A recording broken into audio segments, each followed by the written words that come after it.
Mummy की गुड़िया और पापा की परी ही बस सपने थे, ना जमाने की फिक्र और ना लाइफ के फंडे थे, वो भी क्या दिन थे।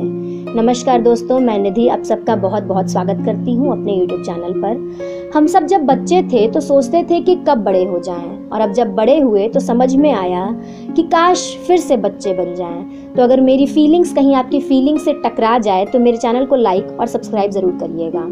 आइए, अगर आप बैठे बैठे थक गए हैं तो लौट चलते हैं उन बचपन के दिनों में और याद करते हैं उन बचपन की छोटी छोटी और प्यारी प्यारी यादों को, जो आज भी हमारे चेहरे पर मुस्कान छोड़ जाती है।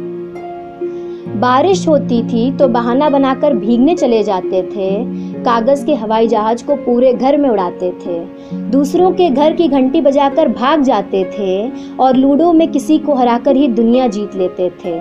गुल्लक के पैसों से हर खुशी खरीद लेते थे और चोट लगने पर जरा सी फूंक से ही ठीक हो जाया करते थे। वो भी क्या दिन थे। तारक मेहता का उल्टा चश्मा ही सब कुछ था और बारबी डॉल का घर तो मानो अपना ही घर हुआ करता था।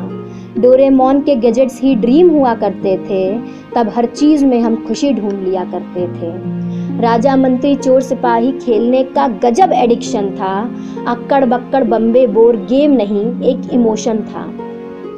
वो खिलौना टूट जाने पर घर को सर पे उठा लेते थे और सिर्फ पापा के टॉफी दे देने भर से ही शांत हो जाया करते थे।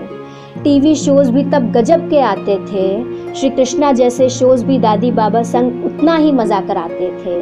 रंग रंग की बाल्टी कौन सा रंग ही गेम्स हुआ करते थे।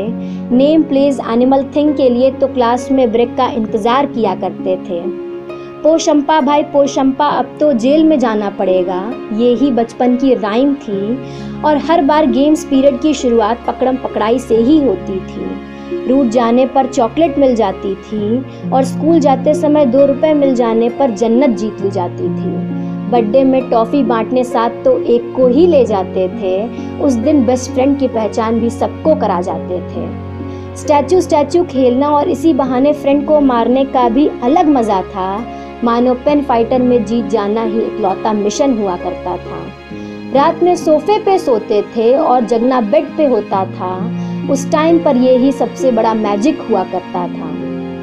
मिट्टी बोल देने से फ्रेंडशिप हो जाया करती थी और कट्टी बोल देने से ब्रेकअप। किसी को भी कसम देकर सच निकलवा लेते थे और विद्या कसम दे दो तो झगड़े शुरू हो जाया करते थे।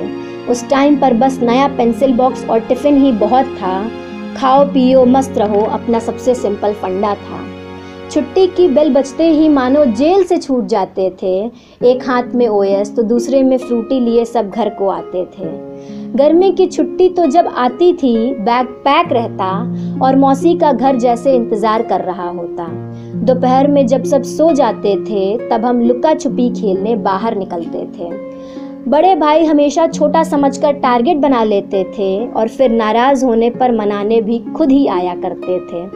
ना जमाने की फिक्र थी ना किसी बात की टेंशन, कितनी हसीन जिंदगी थी। अब एहसास होता है बचपन में बड़े हो जाने की सोच, ये ही सबसे बड़ी गलती थी। पहले कहानियाँ सुनकर सोते थे, अब अपनी ही कहानियों पर रोते हैं। पहले खुशियाँ मनाने के लिए त्योहार का इंतज़ार नहीं करते थे, अब तो त्योहार के दिन भी मुश्किल से खुश हो पाते हैं। पहले खुशनसीबी थी, अब ज़माने की फिक्र है। सब सुलझा हुआ था, अब उलझन ही उलझन है। पहले दिल में सिर्फ धड़कन थी, अब कभी बेचैनी तो कभी तड़पन है। स्कूल बैग का वज़न ज़्यादा होता था पर दिमाग पर बोझ बहुत कम था। तकेशीस कासल देखने पर हंसी कंट्रोल नहीं होती थी और मोटू पतलू की भी अपनी अलग बात थी। मिस्टर बीन सबके दिलों का राजा था और छोटा भीम तो मानो रियल हीरो ही मालूम होता था। वो मम्मी की गोद और वो मॉर्निंग की पहली झप्पी अब सिर्फ यादों का हिस्सा बनकर रह गई है। दीदी का हर बात पर मुझे डांटना और भाई का हर बात के लिए मुझसे झगड़ा करना अब बहुत याद आता है। सोचते हैं उन दिनों में फिर से चले जाएं हम, काश फिर बच्चे बन जाएं हम, काश फिर वही बच्चे बन जाएं हम।